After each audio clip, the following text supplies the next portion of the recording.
Hello बच्चों, आइए इस प्रश्न को देखते हैं।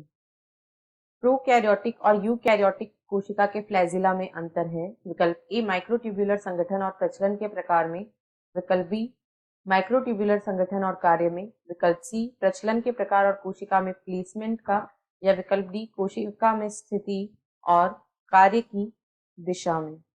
इस प्रश्न की जो मुख्य अवधारणा वह है प्रोकैरियोटिक व यूकैरियोटिक फ्लैजिला में अंतर। प्रोकैरियोटिक व यूकैरियोटिक फ्लैजिला में क्या अंतर होते हैं वह हमें यहाँ पर देखना है। तो यदि सबसे पहले फ्लैजिला की बात करें तो ये एक ऐसी संरचना होती है जिसकी वजह से गति होती है। ये गति में सहायक संरचनाएं होती हैं। यहाँ पर हम प्रोकैरियोटिक तथा यूकैरियोटिक कोशिकाओं की फ्लैजिला में पाए जाने वाले मुख्य अंतरों को देखेंगे। तो यदि प्रोकैरियोटिक फ्लैजिला की बात करें तो ये फ्लैजिलीन प्रोटीन से निर्मित होते हैं। ये फ्लैजिलीन प्रोटीन से बने होते हैं। जबकि यदि यूकैरियोटिक फ्लैजिला की बात करें तो ये ट्यूब्यूलिन प्रोटीन से निर्मित होते हैं। ये ट्यूब्यूलिन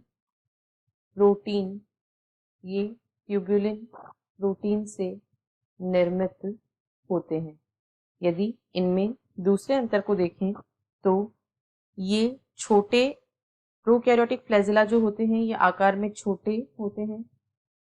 प्रोकैरियोटिक फ्लैजिला का आकार यदि यूकैरियोटिक की तुलना में बात करें तो यह छोटा होता है, जबकि इनका जो आकार होता है यूकैरियोटिक फ्लैजिला का वह बड़ा होता है। अब यदि प्रोकैरियोटिक फ्लैजिला को देखें तो ये घड़ी की दिशा में व इसके विपरीत यानी क्लॉकवाइज व एंटी क्लॉकवाइज गति प्रदर्शित करते हैं। ये घड़ी की दिशा में व इसके विपरीत गति करते हैं। ये घड़ी की दिशा में व इसके विपरीत गति करने के लिए अनुकूलित होते हैं। जबकि जो यूकैरियोटिक फ्लैजिला होते हैं ये आगे व पीछे इस प्रकार गति करते हैं। ये आगे पीछे गति करते हैं। अतः इनमें जो गति या प्रचलन का प्रकार होता है उसमें भी अंतर पाया जाता है। अब ये कुछ मुख्य अंतर थे जो कि प्रोकैरियोटिक तथा यूकैरियोटिक फ्लैजिला में पाए जाते हैं। अब यदि विकल्पों को देखें तो विकल्प ए में कहा गया है माइक्रोट्यूब्यूलर संगठन और प्रचलन के प्रकार में, यह बिल्कुल सही है।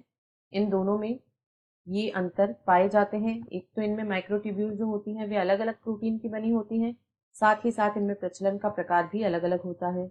माइक्रोट्यूब्यूल संगठन और कार्य में तो यह सही नहीं है। माइक्रोट्यूब्यूलर संगठन तो अलग होता है लेकिन दोनों का ही कार्य गति का ही होता है।